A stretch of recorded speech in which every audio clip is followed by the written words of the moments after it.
Ma vision en fait c'est qu'il progresse, qu'on en attend, on est un petit peu en avance en termes d'attente que par rapport à ce qu'il peut donner, et qu'il y a encore énormément de choses à construire. En tout cas, ce qui est une certitude, c'est qu'on va vers le sur-mesure. Ça, c'est, à mon sens, quelque chose d'absolument évident. Il y a un certain nombre d'outils ou d'algorithmes aujourd'hui qui sont opérés de manière assez standard, et on voit de plus en plus d'offres sur le marché qui les customisent et qui rend les programmes sur mesure. Il y a un certain nombre de conditions pour pouvoir les faire sur mesure. Il faut d'abord évidemment bien avoir compris et avoir pris des décisions sur son écosystème technologique, c'est-à-dire que avoir choisi un stack, l'avoir connecté, avoir une DMP et savoir exactement comment organiser sa donnée. Ensuite, il y a une deuxième condition, c'est qu'il faut avoir mené une réflexion de segmentation de ses audiences et de scénarisation. C'est-à-dire que ça va jusqu'au CRM pour justement opérer des campagnes d'acquisition et des campagnes de fidélisation pour faire extrêmement simple. Et puis il y a une troisième condition, c'est d'avoir identifié ces variables discriminantes.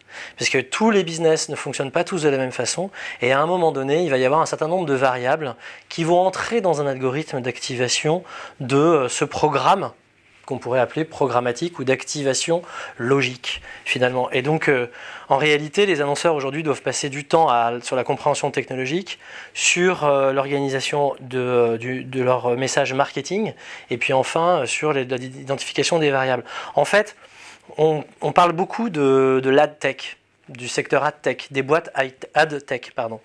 Mais en fait les annonceurs doivent s'organiser et comprendre aujourd'hui que la communication c'est ad tech.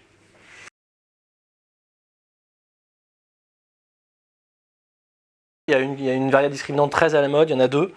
La première, c'est la météo, avec des données qui peuvent être plus ou moins granulaires. La seconde, c'est le ciblage géographique, donc pareil, qui peuvent être extrêmement granulaires. Et puis il peut y avoir plein d'autres variables qu'on a avec un certain nombre de nos clients.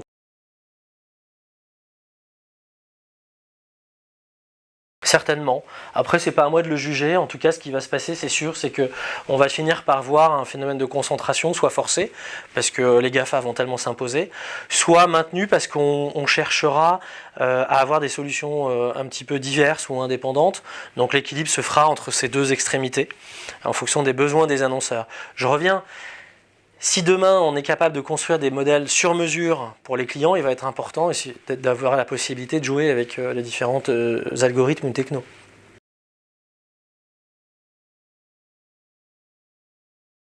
Dans le marché publicitaire actuel, on va dire au 9 novembre ou mi-novembre 2015, le mobile il n'est pas à sa place dans la stratégie globale des investissements, en tout cas la répartition d'investissement des annonceurs. Il croît très vite.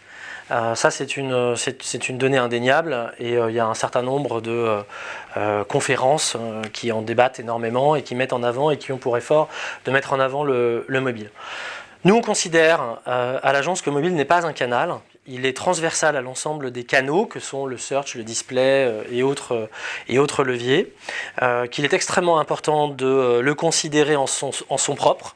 C'est-à-dire qu'on doit donner une réponse mobile en fonction de sa stratégie marketing. Parfois, on n'a pas l'intérêt de pousser une souscription en ligne, mais on peut demander un tarif. En ligne, c'est plus facile lorsque l'on est par exemple dans l'assurance. On peut commander en ligne des billets dans le voyage. Là, on est dans une autre positionnement, on est à un autre moment de l'intégration du mobile dans la stratégie, où on est carrément dans la comparaison de produits, etc. Donc, il est absolument partout, dans des niveaux différents au niveau de la stratégie, mais en tout cas ce qui est une certitude, c'est qu'il ne croît pas assez vite en niveau d'investissement. Alors évidemment c'est lié à l'équipement des annonceurs, leurs assets mobiles comme on dit, c'est-à-dire est-ce qu'ils ont des sites adaptés, est-ce qu'il faut un site adapté, est-ce qu'il est en responsive design ou pas, est-ce qu'il faut qu'il le soit, enfin tous ces sujets à considérer. En tout cas, au regard du temps passé du consommateur, les volumes d'investissement sur ce canal sont très en dessous.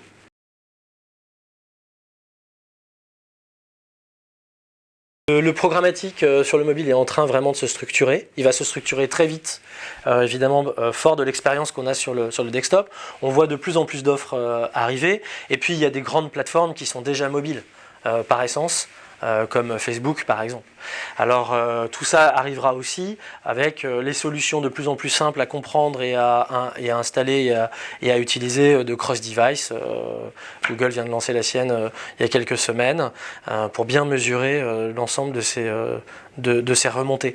Et puis il y aura à travailler aussi des modèles d'attribution et de contribution en dehors du last click ou en complément du last click avec les annonceurs.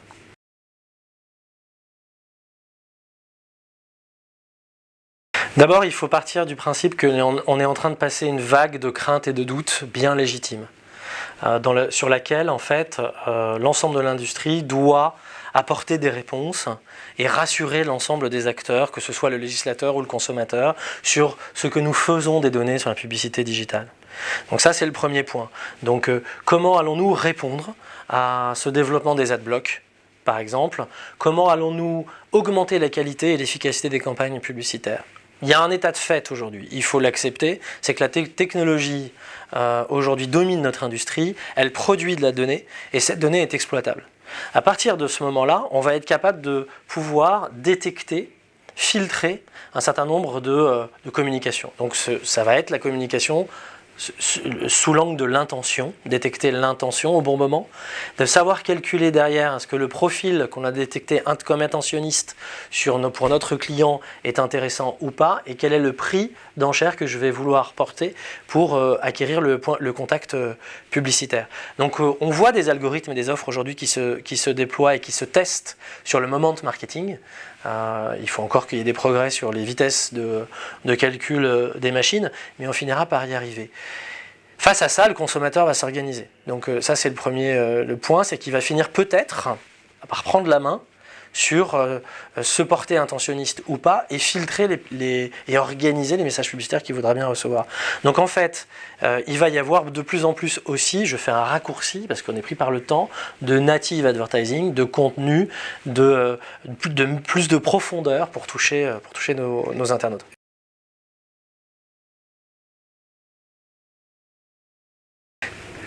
Tu demandes ça à quelqu'un qui est né dans le digital et qui en fait depuis 15 ans.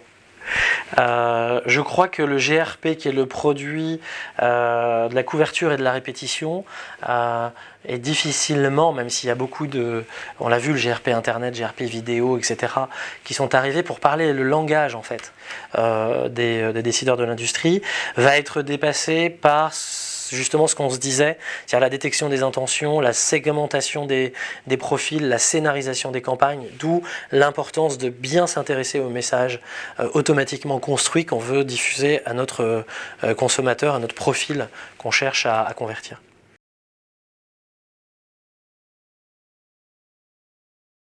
Il y a énormément de définitions du programmatique. Je crois qu'on fait du programmatique depuis très longtemps, à partir du moment où on a commencé à s'amuser avec AdWords.